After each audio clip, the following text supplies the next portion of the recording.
Sir నమస్తే అండి. ఇప్పుడు చూసుకుంటే 2 రోజుల క్రితం కూటమి ప్రభుత్వం అధికారంలోకి వచ్చే ముందు ఏదైతే హామీ ఇచ్చిందో అన్నదాత సుఖీభవ అనేది మూడో విడత పథకాన్ని రిలీజ్ చేసింది. సో, ఇస్తారన్న అమౌంట్ మొత్తం పూర్తిగా ఇచ్చిన పరిస్థితి. రైతులు ఎలా ఫీల్ అవుతుంది దీని గురించి? అన్నదాత సుఖీభవ. రైతు బాగుంటేనే దేశం బాగుంటుంది. దేశానికి వెన్నెముక రైతు. రైతుకు వెన్నెముక మా కూటమి ప్రభుత్వం అంటానికి నిదర్శనం. ఇచ్చిన హామీ అమలు చేస్తూ వరుసగా మూడో విడత కూడా అన్నదాత సుఖీభవ నిధులు చెప్పిన రోజుకి చెప్పిన టైంకి అందరూ ఉండంగానే మోడీ గారు ప్రసంగం అవగానే చంద్రబాబు నాయుడు గారు మాట్లాడుతుండగానే రైతులకు అందరి ఖాతాల్లోకి 99.99% అందరి ఖాతాల్లోకి డబ్బులు జమ అయిపోయాయి. ఇది కూటమి ప్రభుత్వం యొక్క గొప్పతనం. రైతు మీద రైతు రైతు మీద ఉన్న ప్రేమకు కూటమి ప్రభుత్వానికి నిదర్శనం ఈ అన్నదాత సుఖీభావ నిధులు విడుదల చేయటం. అంతకుముందు ఏదో కేంద్ర గవర్నమెంట్ ఇచ్చే డబ్బులు మా డబ్బులు అని చెప్పుకొని కేవలం 7,500 6,500 అట్లా ఇచ్చేవాడు జగన్మోహన్ రెడ్డి. అలా కాకుండా ఇచ్చిన హామీ నెరవేర్చుకుంటూ రైతన్నలకు 20,000 ఇస్తారని హామీ ఇచ్చారు సూపర్ 6 పథకంలో. అలాగే ఇప్పటికి మూడో విడత పడింది, ఇంకొక విడతే పడాలి, అది కూడా త్వరలోనే పడుతుందని తెలియజేయడానికి సంతోషిస్తున్నాం. అయితే ఈ కూటమి ప్రభుత్వం అధికారంలో వచ్చిన తర్వాత రైతులు ఎక్కువ ఆత్మహత్య చేసుకుంటున్నారు. మా వైసీపీ ప్రభుత్వం అధికారంలో ఉండగానే రైతులు ఎంతగానో ఆనందంగా ఉన్నారు, సుఖ సంతోషంతో ఉన్నారు. వారికి ఎటువంటి కొరత ఎరువులు కానివ్వండి, లేదంటే విత్తనాలు కానివ్వండి, ఎటువంటి కొరత లేకుండా చేసామని వాళ్ళు చెప్తా ఉన్నారు. జగన్మోహన్ రెడ్డికి శవాలు ఎక్కడ కనపడతాయా, ఎక్కడ రాబందుల్లాగా వాలిపోదామని చూడటం అలవాటు. కూటమి ప్రభుత్వంలో ఏ రైతు ఆత్మహత్య చేసుకోవాల్సిన అవసరం పడలేదు. ఎందుకంటే తడిచిన మొలకెత్తిన ధాన్యాన్ని కూడా కొనిన ఘనత కూటమి ప్రభుత్వానికి. అలాగే వడ్లు కాటా వేసిన 24 గంటల్లో వాళ్ళ అకౌంట్లోకి వడ్లు డబ్బులు పడిపోయినాయనికి 100 నిదర్శనాలు చూపిస్తాను. రమ్మనండి, ఎవరన్నా ప్రభుత్వం వైఎస్ఆర్సీపీ నాయకులైనా కార్యకర్తలైనా సరే రైతుల దగ్గరికి వచ్చి ఆ మాట అనమనండి. రైతులే ఆ వైఎస్ఆర్సీపీ కార్యకర్తలకు బుద్ధి చెప్తారు.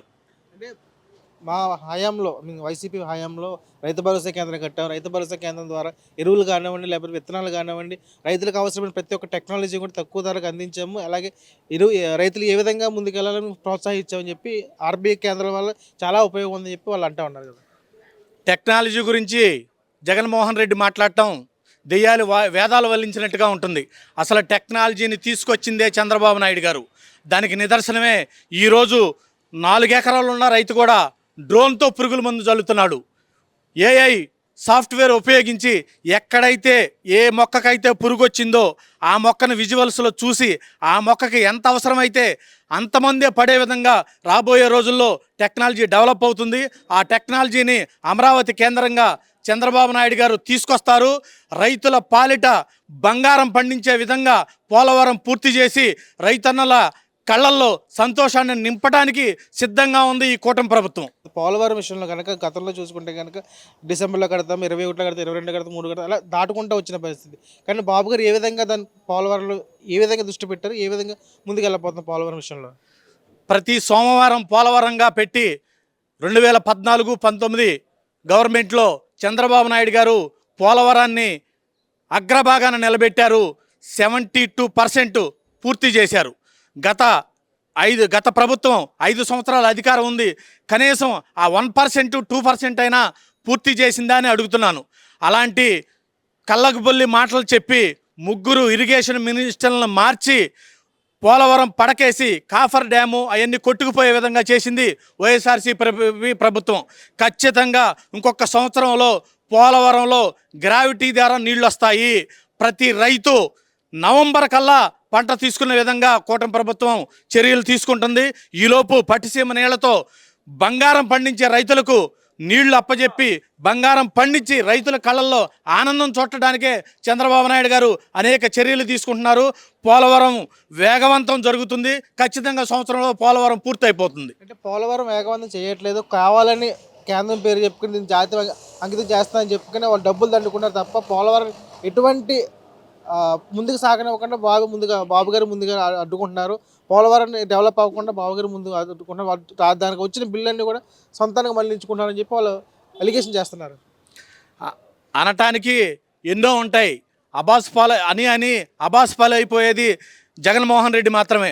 పోలవరం మీద, రాజధాని అమరావతి మీద జగన్మోహన్ రెడ్డి చెయ్యని కుట్రలు లేవు, పన్నాగం లేదు. ఎన్ని పన్నాగాలు పన్నినా పోలవరం ఆగదు, అమరావతి రాజధాని ఆగదు. ఒక్కసారి జగన్మోహన్ రెడ్డిని ఒక్కసారి వచ్చి పోలవరం దగ్గరికి వచ్చినా సరే, అమరావతి రాజధాని దగ్గరికి వచ్చినా సరే ఒక్కసారి వచ్చి చూసి వెళ్తే నువ్వు చేసిన పాపాలు, నువ్వు అన్న మాటలు మొత్తం మట్టి కొట్టుకుపోతాయి. గుర్తుపెట్టుకో జగన్మోహన్ రెడ్డి, 2029 ఎలక్షన్ కల్లా పోలవరం పూర్తవుతుంది, రాజధాని చాలా వరకు పూర్తయిపోతుంది. నీకు మొన్న వచ్చిన 11 సీట్లు కూడా ఖచ్చితంగా రావు. గుర్తుపెట్టుకో జగన్మోహన్ రెడ్డి. అంటే కంపెనీలు తీసుకొచ్చే విషయంలో బాబు గారు చాలా కష్టపడతా ఉన్నారు. అయితే కాకపోతే వైసీపీ అధినేత జగన్మోహన్ రెడ్డి ఏమన్నారంటే, కంపెనీ పేరు చెప్పుకొని ఆయన ఏ పని చేయట్లేదు, కంపెనీలకు కొన్ని దత్తత తీసుకుని వాటికి ఫ్రీగా భూములు ఇస్తారు, తక్కువ ధరకు భూములు ఇస్తున్నారు, భూములు రైతుల దగ్గర అన్యాయంగా భూములు లాక్కుని వాళ్ళకి ఇస్తున్నారు అని చెప్పి వాళ్ళు మాట్లాడుతున్నారు. రైతుల దగ్గర అన్యాయంగా భూములు లాక్కుంటే రైతులు పోటీ పడి ఎందుకు భూములు ఇస్తారు? నువ్వెక్కడో బెంగళూరు ప్యాలెస్లో కూర్చొని ఇక్కడ కంపెనీలు రావట్లేదు, పోలవరం పూర్తి అవ్వట్లేదు అంటాం కాదు. ఒక్కసారి వచ్చి చూడు జగన్మోహన్ రెడ్డి. అవసరమైతే ఫ్లైట్ టికెట్లు కావాలంటే ప్రభుత్వం తరపున ఏర్పాటు చేస్తారు. నువ్వు వచ్చి రాజధాని వచ్చి చూడు, నువ్వు తెలుసుకో. నువ్వు అనవసరంగా లేనిపోయిన మాటలు మాట్లాడి జనంలో పలసనవద్దు. నీకు వచ్చిన 11 సీట్లలో కనీసం ఒక సీట్ అయినా వచ్చేటట్టుగా నువ్వు నిర్మాణాత్మక ప్రతిపక్షంగా వ్యవహరించు. నువ్వు వచ్చి చూడు, అందులో ఏమన్నా లోపాలుంటే చెప్పు, నిలదీయి, ఏదన్నా నిర్మాణాత్మక సలహా ఇవ్వు తప్ప నువ్వు బెంగళూరు ప్యాలెస్లో ఎక్కడో కూర్చొని ఇది అవ్వట్లేదు అది అవ్వట్లేదు అని వచ్చి నెలకో 2 నెలలకు ఒకసారి వచ్చి ప్రెస్ మీట్ పెట్టి ప్రభుత్వం మీద, చంద్రబాబు నాయుడు గారి మీద, లోకేష్ బాబు గారి మీద, పవన్ కళ్యాణ్ గారి మీద అవాకులు చవాకులు పేలి అనవసరంగా నువ్వే పిచ్చోడు అయిపోతున్నావు తప్ప చంద్రబాబు నాయుడు గారికి కానీ, పవన్ కళ్యాణ్ గారికి కానీ, బీజేపీ కూటమి ప్రభుత్వానికి కానీ ఏమీ కాదు. 2029లో నీకు 2024లో చేసిన శాస్తి కన్నా ఇంకా గట్టిగా బుద్ధి చెప్పడానికి ప్రజలు సిద్ధంగా ఉన్నారు. పెద్దన మీకు అరదాత సుఖీభావ 3 పెడుతున్నప్పుడు పడినాయా? పడ్డాయండి. ఎంత పడినాయి? 6,000. అంటే కూటమి ప్రభుత్వం అధికారంలోకి రాకముందు, ఎలక్షన్ ముందు ఏదైతే హామీ ఇచ్చిందో రైతుల కోసం, అన్నదాత సుఖీభావ మేము నెరవేర్చింది గవర్నమెంట్. రైతులకి అమౌంట్ వేస్తామని చెప్పారు కదా. అన్నీ నెరవేరుస్తున్నారు ఈ గవర్నమెంట్లో. ఈ రైతుకే ఇబ్బంది లేదు. అంటే రైతులకి, వ్యవసాయానికి కానీ రైతులు కానీ అభివృద్ధి చేస్తుంది కేవలం వైఎస్ ప్రభుత్వం అని చెప్పి వాళ్ళు అంటున్నారు. వట్టి మాటలు. 5 సంవత్సరాలు మేము నరకం అనుభవించాం. ఇప్పుడే బాగుంది మాకు 2 సంవత్సరాలు. అంటే రైతులు బాగుపడాలని వాళ్ళే రావాలని చెప్పి అంటున్నారు. అంటే కూటమి ప్రభుత్వం ఏదైతే ఉందో రైతులు మోసం చేస్తూ ఉంది, రైతుల దగ్గర నుంచి అన్యాయంగా భూములు లాక్కుంటా ఉంటుందని చెప్పి అంటారు. లేదని చెప్తున్నాగా నేను. ఎవరి భూములు లాక్కోలేదు. రైతుకు ఇప్పుడే బాగుంది. అంటే ఈ భూములు తీసుకుని కంపెనీలకి చాలా తక్కువ రేటుకి ఇచ్చేస్తున్నారని చెప్పి అంటున్నారు. అబద్ధాలేనండి అవన్నీ. ఎక్కడ ఇవ్వట్లే. కంపెనీలు తక్కువ అయిపోతే కంపెనీలు ఎట్టు వస్తాయి ఇక్కడికి? కంపెనీలు వస్తేనే కదా ఇక్కడ ఉద్యోగాలు వచ్చేది. ఇవన్నీ అబద్ధాలే. అబద్ధాలతో బతికారు, మళ్ళీ అబద్ధాలే చెప్తారు వాళ్ళు అంతే. అంటే రైతులని మోసం చేసి భూములు కంపెనీలకు ఇస్తా ఉన్నారు, భూములు కంపెనీలు అభివృద్ధి చేస్తా ఉన్నారు, రైతులు మోసపోతా ఉన్నారు అంటున్నారు. ఒట్టి మాటలే. రైతులని ఏమీ మోసం చేయట్లేదు ఈ గవర్నమెంట్. రైతుల గురించి 24 గంటలు కష్టపడుతున్నాడు చంద్రబాబు గారు. ఏ నష్టం లేదు రైతులకి. ఇవాళ 24 గంటల్లో డబ్బులు ఇవ్వగల ప్రభుత్వం ఈ ప్రభుత్వమే రైతుకి. అయితే మేము అధికారంలో ఉన్నప్పుడు రైతు భరోసా కేంద్రాలు కట్టాము, రైతు భరోసా కేంద్రాల ద్వారా ఎరువులు కానీ, విత్తనాలు కానీ న్యాయమని అందించాము, ఎక్కడ కొరత లేకుండా చేసాము. ఈ ప్రభుత్వం వచ్చాక ఎరువులు అందట్లేదు అని చెప్పి వాళ్ళు అంటున్నారు. ఎరువులు రైతులు విచక్షణ రహితంగా వాడుతున్నారు. దొరకవు అనేటప్పుడు కొంతమంది నిలవబెట్టుకుంటున్నారు. అంతేగాని ఎరువులు ఎందుకు దొరకలేదు? దొరకకపోతే పంటలు ఎటు పండించాడు రైతు? అందరికీ సమగ్రంగా దొరుకుతున్నాయి. గొల్లపూడిలో ఏ రైతు ఎరువులు లేకుండా ఇబ్బంది పడలా, అందరికీ అందుతున్నాయి. అంటే అదే కూడా గిట్టుబాటు ధర కూడా సరిగ్గా కల్పించట్లేదని చెప్తా ఉన్నారు. గిట్టుబాటు ధర అంటే ఇప్పుడు మామూలుగా ఇక కింటా 1800, 2400 అంటే ఇంకా అంతకంటే గిట్టుబాటు ఎట్లా వస్తే? కాకపోతే నువ్వు పంట ఎక్కువ పండించుకోవాలి, లేకపోతే ఇంకో పంటలు పండవు. కొన్ని ఏరియాలో వడ్డే పండుతాయి, ఆ వరే పండిస్తాడు రైతు. గిట్టుబాటు ఉంటేనేగా మళ్ళీ వరి వేసేది. ఇప్పుడు అంటే ఈ పంటల విషయంలో కనుక వస్తే కనుక రైతు భరోసా కేంద్రం ద్వారా ధాన్యాన్ని కొని వాళ్ళు వెంటనే డబ్బులు ఇచ్చాం మేమైతే ప్రభుత్వంలో చాలా ఇబ్బంది పడతా ఉన్నారని చెప్పి పదే వాళ్ళు అది అంటున్నారు. 5 మాసాలకు కూడా ఇవ్వని రైతులు ఉండరు ఆ ప్రభుత్వంలో. 24 గంటలు డబ్బులు వస్తున్నాయి. పోయినసారేమో 2 రోజులకి, ఇప్పుడు 24 గంటల్లోనే డబ్బులు వస్తున్నాయి. మామూలుగా మార్కెట్ లారీ మిల్లు దగ్గరికి వెళ్తే తెల్లారిపడి డబ్బులు వస్తున్నాయి మాకు.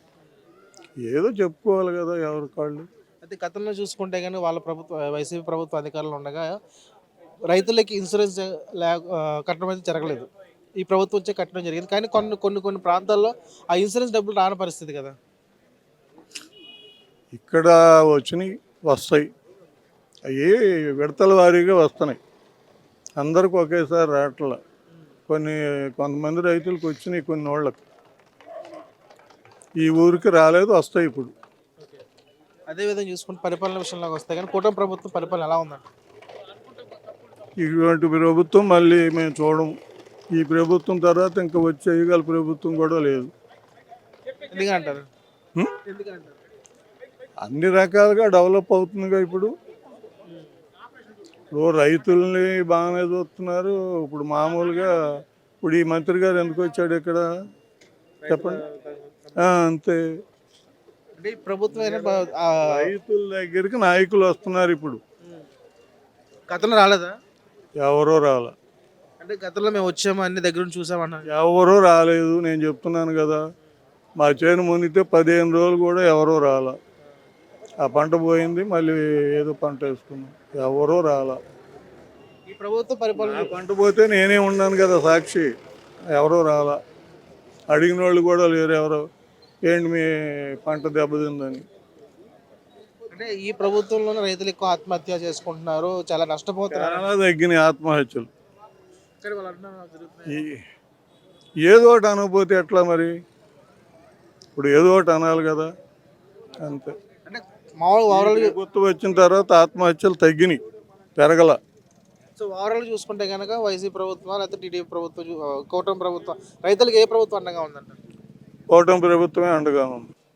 నిన్న రోజున అన్నదాత సుఖీబాబా అని చెప్పి ఏదైతే తెలుగుదేశం ప్రభుత్వం కూటమి ప్రభుత్వం హామీ ఇచ్చిందో రైతులకి, ఆ పథకం 3వ విడత ఇచ్చి మొత్తం 20,000 సుమారు 3 విడత పూర్తి చేసింది కదా. సో దాన్ని మీకు వచ్చినాయా? వచ్చినాయి, ఎట్లా అనిపిస్తుంది? బాగానే ఉంది. వచ్చినాయి వాడుకోవడానికి బాగుంటుంది కదా రైతులకి. ఏ రైతుకైనా ఇప్పుడు డబ్బులు వచ్చినాయి అంటే సంతోషమే. అయితే ఈ ఏదైతే వైసీపీ ప్రభుత్వం అయితే ఉందో రైతుల్ని అన్యాయం చేస్తున్నారని చెప్పి వాళ్ళు అంటున్నారు. వైసీపీ ప్రభుత్వంలో ఏమొచ్చినాయి మాకేం రాలా. వాళ్ళు అన్యాయం చేస్తున్నారు మిమ్మల్ని. ఇప్పుడు కూటమి ప్రభుత్వం మిమ్మల్ని అన్యాయం చేస్తున్నారు డబ్బులు ఇవ్వకుండా. కూటమి ప్రభుత్వంలో ఇచ్చారుగా, వైఎస్ఆర్ ప్రభుత్వంలో ఉండగానే ఇవ్వాల, కూటమి ప్రభుత్వంలోనే వస్తున్నాయి. అంటే వాళ్ళు ఏమంటారంటే వైఎస్ఆర్ ప్రభుత్వం అధికారంలో ఉంటే కనుక, జగన్మోహన్ రెడ్డి సీఎంగా ఉంటే కనుక రైతులు పట్టించుకుని రైతుల్ని రాజులు చేశారు, ప్రతి విషయంలో కూడా రైతు సపోర్ట్ చేశారని చెప్పి వాళ్ళు ఏం అంటున్నారు. చేశాడు రైతులకి? అంటే వాళ్ళు చెప్తున్నారు కదా.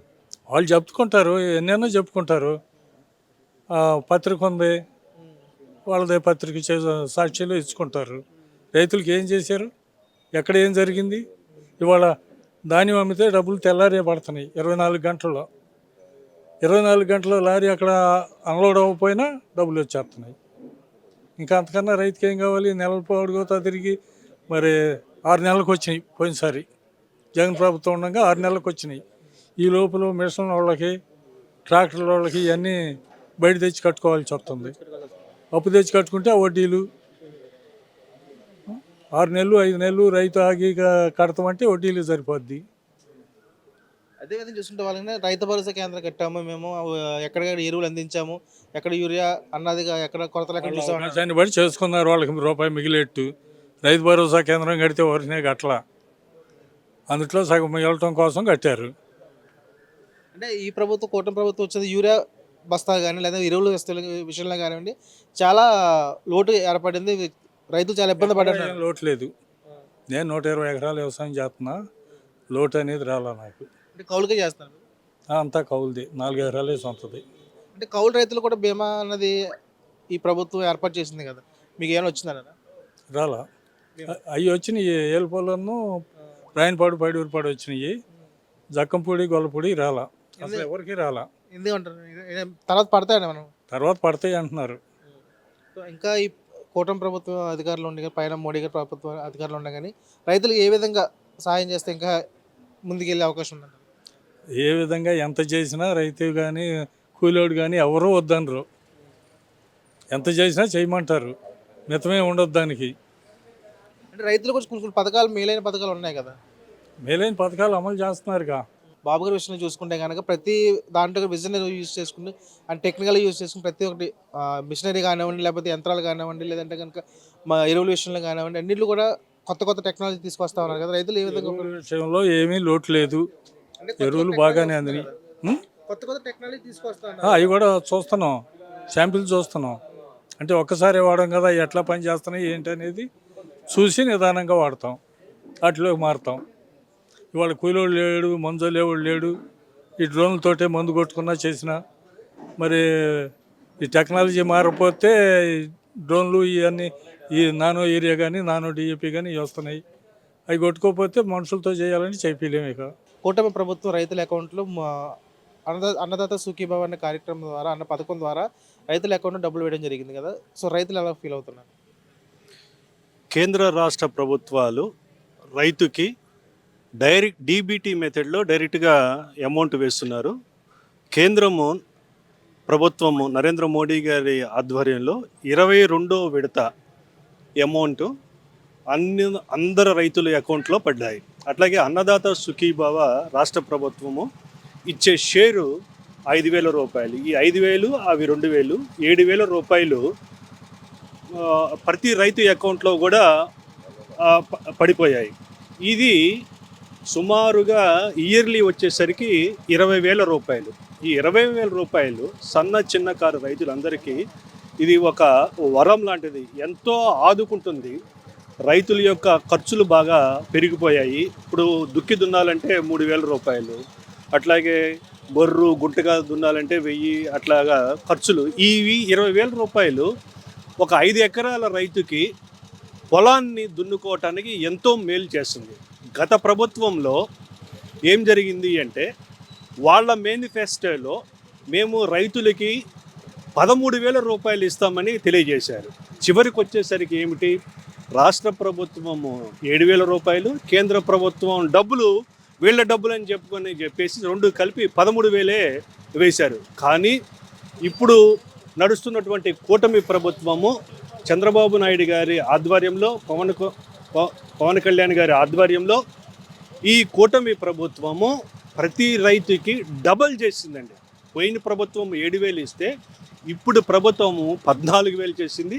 అట్లాగే సెంట్రల్ గవర్నమెంట్ షేరు 6,000, 14 ఈ 6,000, 20,000 రూపాయలు ప్రతి రైతు అకౌంట్లో ప్రతి సంవత్సరము పడుతుంది. ఇది చాలా ఉపయోగపడుతుందండి. అలాగే విత్తనాలు కొనుక్కోవచ్చు, ఎరువులు కొనుక్కోవచ్చు, పొలాన్ని దున్నుకోవచ్చు, అలాగే పురుగు మందులు అవి కొనుక్కోవచ్చు, అంటే వడ్ల బస్తాలు ఇట్లాంటివి కొనుక్కోవచ్చు. చాలా ఇది ఒక పాకెట్ మనీ లాగా బాగా ఉపయోగపడిందండి. రైతులందరూ కూడాను చాలా సంతోషం వ్యక్తం చేస్తున్నారు. ఈ ప్రభుత్వం చేసే పథకాలు ఏవైతే ఉన్నాయో రైతులకు పూర్తి స్థాయిలో అందట్లేదు. ఓన్లీ పేపర్ వరకు, పబ్లిసిటీ వరకు, టీవీ ఛానల్ వరకు పబ్లిసిటీ చేసుకోవడం వరకే వాళ్ళు చేస్తున్నారు తప్ప రైతులకి పూర్తి స్థాయిలో న్యాయం చేయట్లేదు. అటు కేంద్ర ప్రభుత్వం కానీ ఇటు రాష్ట్ర ప్రభుత్వం చేయట్లేదు. మా ప్రభుత్వం మాత్రమే రైతులు సుఖపడ్డారు, సంతోషంగా ఉన్నారు అని చెప్పి వాళ్ళు అంటూ ఉన్నారు. లేదండి, ఇది పూర్తిగా అవాస్తవము. ఇప్పుడు గత 5 సంవత్సరాలలో పోయిన గవర్నమెంట్లో ఒక్క డ్రిప్ ఇరిగేషన్ ఇచ్చారండి ఎవడన్నా? ఒక్క పైప్ ఇచ్చారా? ఒక్క ఇంజిన్ ఇచ్చారా? ఏమి ఇవ్వాల. అంతకుముందు గవర్నమెంట్లో 2014-19 గవర్నమెంట్లో మోడీ గారు, చంద్రబాబు నాయుడు గారి ప్రభుత్వంలో 99% డ్రిప్ ఇరిగేషన్ ఇచ్చారండి. అట్లా పైపులు ఇచ్చారు, మోటార్లు ఇచ్చారు, ఇంజిన్లు ఇచ్చారు, ట్రాక్టర్లు ఇచ్చారు. కానీ వైఎస్ జగన్మోహన్ రెడ్డి ప్రభుత్వంలో రైతుకి ఏ ఒక్క సదుపాయం కూడా కల్పించలేదు.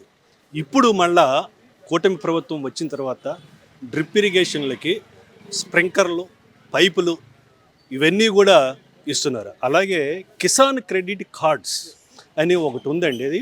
అది అందరూ కూడాను ఉపయోగించుకోండి. 3 లక్షల నుంచి 5 లక్షల వరకు పెంచారు మోడీ గారు. మీరు ఏ సిఎస్సి సెంటర్కి వెళ్ళినా బ్యాంక్ మేనేజర్ని కలవండి, మీ ఆధార్ కార్డు, మీ పట్టాదారు పాస్బుక్, ఒక 2 ఫోటోలు తీసుకెళ్తే అక్కడ కిసాన్ క్రెడిట్ కార్డు అనేది ఒకటి ఇస్తారు. 5 లక్షలు 5 లక్షలు ఒకేసారి ఇవ్వరండి. మీకు ఎంత అవసరమో అంతే. ఈ ఫస్ట్ ఆగస్టు సెప్టెంబర్ నెలలో ఒక 50,000 రూపాయలు కావాలి, 50,000 ఇస్తారు. ఆ 50,000కే వడ్డీ పడుతుంది, 5 లక్షలకు వడ్డీ పడుతుంది. కానీ 5 లక్షలు మీ పేరున అకౌంట్లో అది ఉంటుంది. ఇది అద్భుతమైన పథకం ఇది. అట్లాగే మొన్న బడ్జెట్లో విత్తనాల మీద ఒక ప్రోగ్రాం ఒకటి అనౌన్స్ చేశారు, నకిలీ విత్తనాలు చట్టము. ఆ విత్తన ప్యాకెట్ మీద ఈ విత్తనాలు ఎవరు తయారు చేశారు, ఎక్కడి నుంచి వచ్చింది, ఏ బ్యాచ్, ఎప్పుడు, ఎవరు, ఎలా తయారు చేశారు అనేది ఒక ట్రేసబిలిటీ, ఒక స్కానర్ అనేది ఒకటి ఉంటుంది. ప్రతి రైతు దగ్గర ఇవాళ ఆండ్రాయిడ్ ఫోన్ ఉంది. ఆ ఆండ్రాయిడ్ ఫోన్ ద్వారా దాన్ని స్కాన్ చేస్తే మొత్తం వివరాలన్నీ వస్తాయి. ఎక్కడన్నా పొరపాటు జరిగితే, ఆ విత్తనాలు కనుక సరిగ్గా పండకపోతే వాడి మీద కేసు వేసే అవకాశం ఉంది. ఇది గొప్ప మార్పు, ఇది మోడీ గారు తీసుకొచ్చినటువంటి గొప్ప మార్పు ఇది. సో అదేవిధంగా చూసుకుంటే కనుక మేము ఈ ప్రభుత్వం వైఎస్ఆర్ ప్రభుత్వం ఏదైతే ఉందో, మేము రైతు భరోసా కేంద్రాలు కట్టాము. రైతు భరోసా కేంద్రాల ద్వారా ఎరువులను ఎక్కడ కొరత లేకుండా చేసాము, ధాన్యాన్ని కొన్నాము మేము చెప్తే. ఎరువులు ఈ ప్రభుత్వం వచ్చిన తర్వాత ఎరువుల కొరత ఏర్పడింది. ఎరువుల్లో కూడా నాణ్యత లేని ఎరువులు వేస్తూ ఉన్నారు, విత్తనాలు కూడా నాణ్యత లేని విత్తనాలు వేస్తామని చెప్పి వాళ్ళు ప్రతిసారి ప్రెస్ మీట్ పెట్టిన ప్రతిసారి వాళ్ళు ఇదే మాట చెప్తా ఉన్నారు. ఇది చెప్తానండి, గ్రామాలలో నిర్మించినటువంటి రైతు సేవా కేంద్రాలు కానీ, ఆయుష్మాన్ హాస్పిటల్స్ కానీ, సచివాలయాలు కానీ మొత్తము కూడాను కేంద్ర ప్రభుత్వం యొక్క నిధులే. ఇవి ఉపాధి హామీ పథకం నిధులు. ₹1 కూడా రాష్ట్ర ప్రభుత్వము ఖర్చు పెట్టలేదు. ఈ రైతు సేవా కేంద్రాలు ఇవాళ చక్కగా ప్యాడీ ప్రొక్యూర్మెంట్ జరుగుతుంది. నేను ఒక ఫార్మర్ ప్రొడ్యూసర్ ఆర్గనైజేషన్ చైర్మన్గా చెప్తున్నాను. ఈ రాష్ట్ర ప్రభుత్వము, ఈ కేంద్ర ప్రభుత్వము ఒక పిఏసిఎస్ల నుంచే ప్రొక్యూర్మెంట్ చేసుకోకుండా దళారులు ఇంటర్ఫీర్ అవుతున్నారని చెప్పేసి ఈ సంవత్సరం రబీ నుండి ఫార్మర్ ప్రొడ్యూసర్ ఆర్గనైజేషన్స్ కూడా, రైతు ఉత్పత్తిదారుల సంఘాలకు కూడా ప్యాడీని ప్రొక్యూర్మెంటే చేయమని చెప్పింది. అలాగే ఎరువులు కూడా ఎక్కడా కూడా, నేను రైతునండి, మా గ్రూప్లో 500 మంది రైతులు ఉన్నారు, ఎవరు కూడాను ఫెర్టిలైజర్స్కి ఇబ్బంది పడలా. మాకు ఎఫ్పిఓకి ఒక ఫెర్టిలైజర్ షాప్ ఉంది, చక్కగా ఆర్డర్ పెడతాము, పంపిస్తారు. ఇంకోటి బఫర్ స్టాక్ కూడా ఉంది. ఇప్పుడు అత్యవసర పరిస్థితుల్లో ఏదన్నా కావాలంటే ఆ బఫర్ స్టాక్ కూడా ఉంది. ఎక్కడ కూడా ఏమి ఇబ్బంది పడలేదు. వీళ్ళు ఇవి మేము కట్టాము, ఇవన్నీ అబద్ధాలు. ఇవన్నీ కూడా ఫెర్టిలైజర్స్ లేవు, అదైపోయింది, ఇదైపోయింది అంటే బురద జల్లుడు కార్యక్రమము ఇది అని చెప్పొచ్చు.